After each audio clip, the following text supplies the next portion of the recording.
তোমাদের আজকে বলা হয়নি বা আজকে দেখায়নি আজকে কিছু খাওয়া হয়েছে। আজকে আমাদের হয়েছিল ভাত, টকের ডাল আর পুতনি ভাজা, হচ্ছে পেঁয়াজ দিয়ে ভাজা, কুমড়ো ভাজা, আর হয়েছিল মাছের মাথা দিয়ে আলু দিয়ে একটা তরকারি, আর ঢ্যাঁড়সের ঝাল। অবশ্য আমরা ভুলেই গেছি, আজকে সবই খেয়েছি। ঢ্যাঁড়সের ঝালটা যে হয়েছে খেতেই ভুলে গেছিলাম, যেহেতু এত ভাজাভুজির মধ্যে আর মনে ছিল না, আর কাউকে খেতে দেওয়া হয়নি। ঢ্যাঁড়সের তরকারিটা পড়েই ছিল।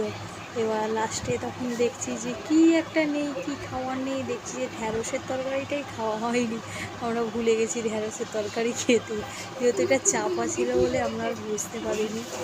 হ্যাঁ, এবার তোমাদের কি সবার খাওয়া হয়ে গেছে বন্ধুরা? আর তোমরা তো আমাদের জিজ্ঞাসা করছো না যে দিদিভাই খেয়েছো কি না। আর আমি কিন্তু তোমাদের সাথে রোজ কিন্তু কথা বলি, প্রোফাইলে ছাড়ি যে তোমরা খেয়েছো কি না, তোমরা কেমন আছো, সবাই কি খুব ভালো আছো। আমার কি ভিডিও একদম ভালো লাগে না?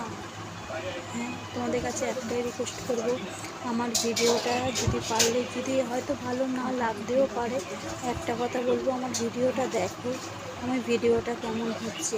পারলে আমাকে লাইক করো বা কমেন্ট করে জানাও যে দিদিভাই তোমার ভিডিওটা ভালো হচ্ছে কি না। কমসে কম আমাকে বলো, জানলে তবু আমি বুঝবো যে তোমরা আমার ভিডিওটা দেখছো, আমাকে তোমরা পছন্দ করছো।